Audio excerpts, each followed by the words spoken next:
भूखे पेट रिक्शा चलाते चलाते शाम हो जाती थी। भूख से बेसुध होकर बेहोश हो जाते थे। फिर भी परिवार चलाना कठिन हो रहा था। घर का किराया और रोज के एक वक्त के खाने में ही सब पैसे खर्च हो जाते थे। मेरे स्कूल की मामूली फीस भी कहां से आती। आप ए हिंदुस्तान तू जाग देख रहे हैं। मैं जलेबियां भी बना लेता था, समोसे भी बना लेता था, ढेर सारे गंदे बर्तन भी अच्छे से धो लेता था। ढेर सारे गंदे बर्तन धो लेता था तो क्या हुआ, लेकिन फिर भी घर का खर्चा नहीं उठा पा रहा था। जिंदगी रुक से गई थी, मर जाना ही अच्छा था, मैंने सोचा और मैं सुसाइड करने निकल पड़ा। अगर हो सके तो मेरे चैनल को सब्सक्राइब कर लीजिए, हो सके तो शेयर भी कर दीजिए। मैं आपको ऐसी इंस्पिरेशनल स्टोरीज से बराबर रूबरू करवाता रहूंगा। जिंदगी चल नहीं रही थी, सुसाइड समाधान नहीं था। मेरे घर वाले तो वैसे ही परेशान और अपनी हालत पर रोते रहते थे। सुसाइड करके मैं उन्हें और तकलीफ में कैसे डालता। पूरी जिंदगी मुझे जिंदगी हराती रही, रुलाती रही, लेकिन इस बार मैंने भी कमर इस तरह इस कदर कस ली है कि जिंदगी को हार मानना ही पड़ेगा। मुझे हर हाल में इस बार जीतना ही है, ऐसा राकेश कहता था। साल 2000 के आसपास की बात है।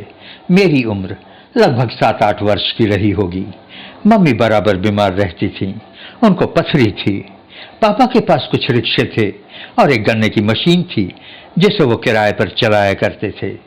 माँ के इलाज में धीरे धीरे सब कुछ बिक गया, यहाँ तक कि घर भी बिक गया। पापा ने दूसरा एक छोटा सा घर किराए पर ले लिया। अब हम छोटे से घर में आ गए थे। पापा अब खुद रिक्शा चलाने लगे।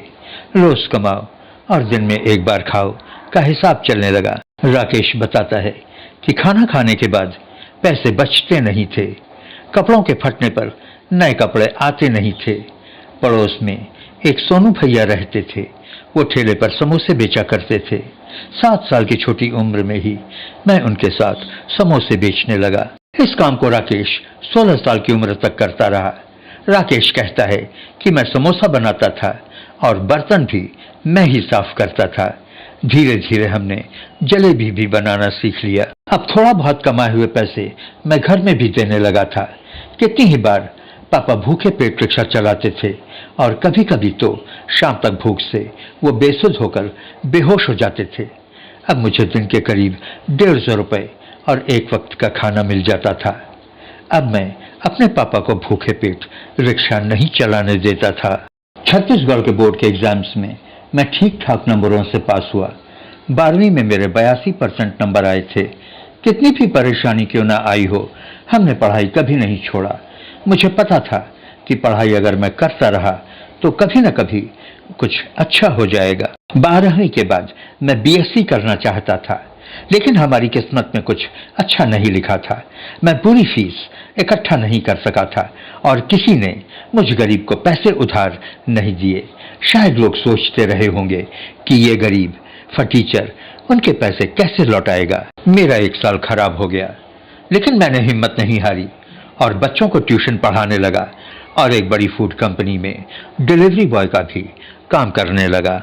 जब भी यूनिवर्सिटी के हॉस्टल्स में मैं अपने ही उम्र के स्टूडेंट्स को जो ग्रेजुएशन कर रहे थे उनको खाना पहुंचाने जाता तो मायूस हो जाता। अपनी बेरहम किस्मत पर आंसू छलकाते थे। मैं बघेरा फाटक पर गया, पुल से कूदकर मर जाना चाहता था, लेकिन 1 साल की कड़ी मेहनत के बाद मैंने बीएससी में एडमिशन के लिए पर्याप्त पैसे जोड़ लिए थे। मैंने किसी तरह से बीएससी पास किया, अच्छे नंबरों से। मैं यूपीएससी क्लियर कर बड़ा ऑफिसर बनना चाहता हूँ। यूनिवर्सिटी के हॉस्टल्स में खाना पहुँचाते पहुँचाते पता नहीं कब ये आग अंदर लग गई। अब तो किसी भी सूरत में मुझे यूपीएससी क्लियर करना है। ये मेरे जिंदगी की आर पार की लड़ाई है जिसे मुझे जीतना ही है। आपके दुआओं की जरूरत है। आपका राकेश। अगर आपको ये वीडियो अच्छा लगा हो तो प्लीज लाइक, शेयर और सब्सक्राइब करें।